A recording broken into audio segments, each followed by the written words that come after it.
Is the next media park as I bring to you another story, another inspiring story of one of the most celebrated, award-winning journalists in Uganda, Mr. Canary Mugume.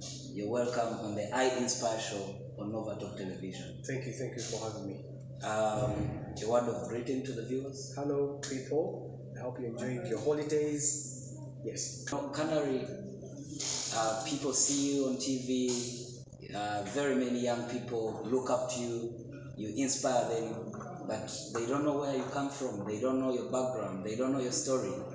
Some of them think that Canary fell from heaven and is here. It's a big name, a big brand. Canary, let's get into your early childhood. Where were you born? What was your family like? Where is that? That kind of background. Really, I'm born from Mbara, Western Uganda. Family of five. Very humble background. Um, my childhood was a little bit interrupted by the death of my father when I was still young. But my mom hustled on and took us to school. So that's the kind of background I come from. I went to a UPE school called Municipal Primary School. I went to USE school called Secondary. Yeah, then that's when I came to Kampala to do university. Yes. Um, you make it look like it's a simple. When you talk of a humble background, what exactly do you mean? Because really humble background. I want the young people to relate with this story. The word humble is, I think, a replacement in these days to mean poor background. You know, when you're coming from a very poor background and you don't want to throw the word there, you just say humble. But yes, that's the kind of background I came from. The usual hustle, look for school fees, look for what to eat, look for what to wear, being sent back home from school on a daily basis because you haven't cleared your fees. That sort of background, and sometimes even 1 meal a day. Yeah, but we hustled through by the grace of God, and yeah, we're able to go to school, and yeah, we are. The school life now, let's get into the school life. You talk about being chased from school. I really want a young man or a young lady out there to really know that whatever they are going through, when they look at Canary Mugume as a successful young man, they are not the only ones going through that. No situation is permanent training. I also didn't know maybe at some point I'd be in such a place, but I realized no situation is permanent. I just did what I was supposed to do. Every opportunity I got to go to school, I went and did the right thing and studied and passed. Um, Later, of course, you'll not be home forever. So I did what I was supposed to do. When some money came through, I was able to pay, and then hustle here and there, go to another class, same story. So if there's anyone if there's anyone out there going through the same, I think it's just not a time to become hopeless. It's a time to say, you know what, let me just play my part and leave everything to God. Yes. What are those challenges you went through during school? Those most difficult challenges that you still remember? The most difficult challenges is, as I said, being sent back home because I haven't cleared tuition, and every time it was always me. Every time they said, those who haven't cleared, they have to read out my name and a couple of other people. It distracts you in terms of you cannot concentrate. In exam, you're chest out and miss papers, and it's so mind disturbing. The other challenge is I would pack my lunch from home in the morning. So by lunchtime, my lunch is cold. Because I could not afford to pay lunch from school. So one day you're at school, you're eating cold lunch. The other day you're not at school because you didn't pay. So it sort of distracted my academics, but nevertheless I performed well. where did you go for university, and what was university like? International University of East Africa. I had known my school to be, you know, on and off, on and off. But for university, I got a scholarship, and all I needed to do is show up. International University of East Africa, they gave me a scholarship. It was like 3 complete years without being just home. I emphasize it because right from my primary to my secondary, until the last day I finished school, I was always on and off from school. So I did IT, an IT student, dealing with software and yeah, that's when I met my work, my current work. But my university was actually a little smoother because I was already working at MBS at the end of my first year. Um, you know, gained some small name recognition. So even when I was at work, teachers would understand and say, "Oh no, it's okay. Maybe you can deal with coursework tomorrow." Yeah, it was kind of smoother for me actually. So you realize that not every student has an opportunity to work while they are still at school. How do you get to NBS when you're still at school? No, previously before the scholarship, I had been working at Channel 44, Uganda Best Miracle Center TV. Yes. While I was working there, that's when I think they saw me, thought maybe I could do some good reporting here, and then you know we had a conversation with some of the bosses here, and then I came through. But by the time I crossed from Channel 44 to NBS, I was already almost done with my first year at campus. I spent half time at work, half time at school.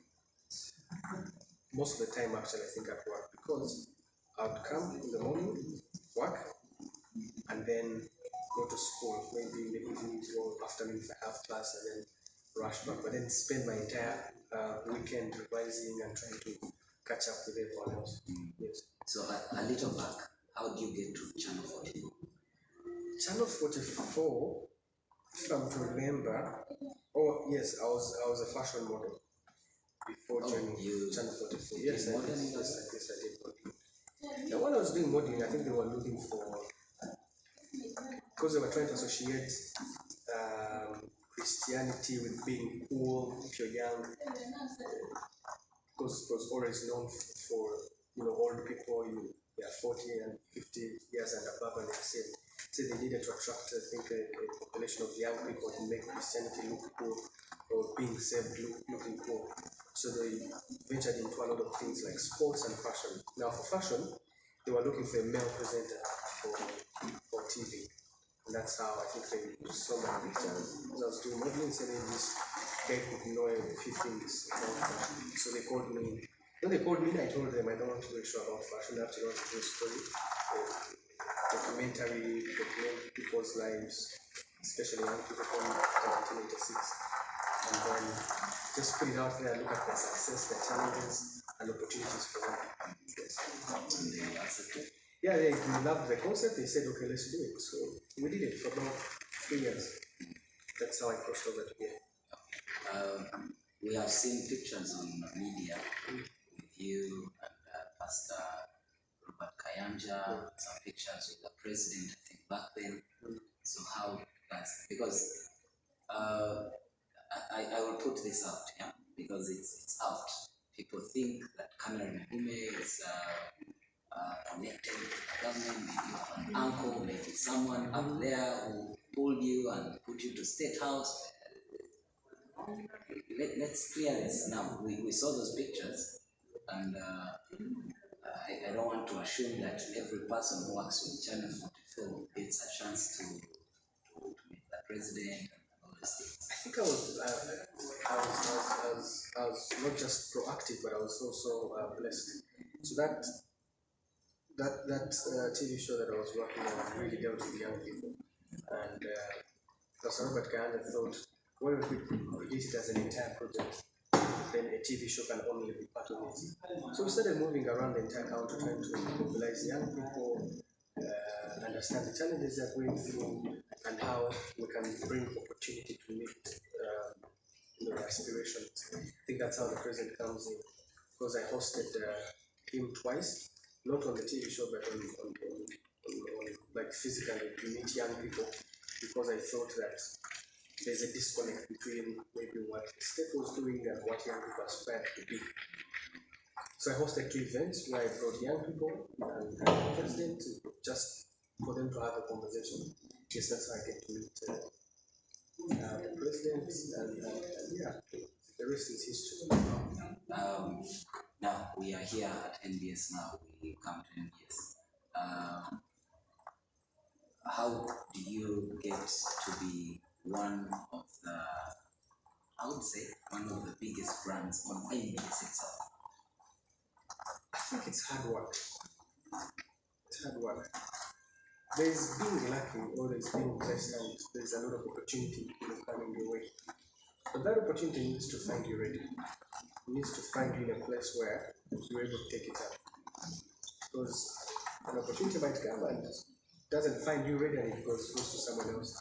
So I really, really put in the hours. I make sure I work hard every day on a daily basis. In whatever I touch, I want to see excellence. I want to see good work. Otherwise, I don't want to attach my name to something that doesn't make it. So um, the hours pay off. Put in the hours, they pay off. I don't think there's anyone who has worked so hard and the hours have not paid off. So yeah, that's I guess. Plus, I really want to associate myself with good work. If there's a story happening, I have to be on top of it. I have to be able to produce what people want to see. I have to produce what I have to produce something that is worth people's time. There's a lot of distractions. There's Netflix, there's DSTV, there's TikTok now, there's Snapchat, there's Instagram. People for them to sit down and watch TV and appreciate your work with all these distractions. Really, the work has to hold something. So yeah, I really, really put in the work, and maybe that's how brand recognition came to. Okay. Now we talk about your real profession. You did IT at school, Yes, I did and that. you're in journalism right now. How does that happen? Because out of school, you think if I did medicine, that's what I'm supposed to practice. No, How do you it's end not. up in? So journalism for me or TV has always been passionate. Just wanted to be on TV. I just wanted to do something to tell people's stories so other people can listen. But IT, I wouldn't say it was a mistake, but I was just looking for an opportunity to have a degree, and I didn't have money for university. So I said, whatever opportunity comes through, yeah, I'll take it up. Because I'd applied at McCary, they had given me vacancy, but I did not have tuition to start even. I would even just go and hostel. So when this opportunity came through, I was like, why not? Let me just go. After all, in today's world, might not necessarily require you to have a specific degree, but they might say minimum qualification, bachelor's degree. So I said, let me go and get it. After all, IT is not really too far from what I was going to do. Yes. That's great. You actually realize that I had an interview with Mr. Andrew Mwenda, and he was saying that the 3 years he spent doing journalism, he wasted that time. That's what he said. He said he has not used the 3 years of school in the field of journalism. He said, I wish I had started journalism before even the 3 years. So does that make journalism for everyone? Can everyone do journalism? Because Maybe, maybe not. But what I think I discovered about journalism, and I think that's what he was trying to say, is that the actual journalism is here, is in the field. It's not in the textbook, it's not in the stuff that we read. I never got a chance to do journalism, studied media ethics and law and whatever. But when I got here and started training, I experienced actual journalism. So therefore, you need to be able to practice it for you to be good at it. I don't want to say people who are studying journalism are wasting time, So it's good to have a background, but the actual journalism is in field. What are those challenges you have?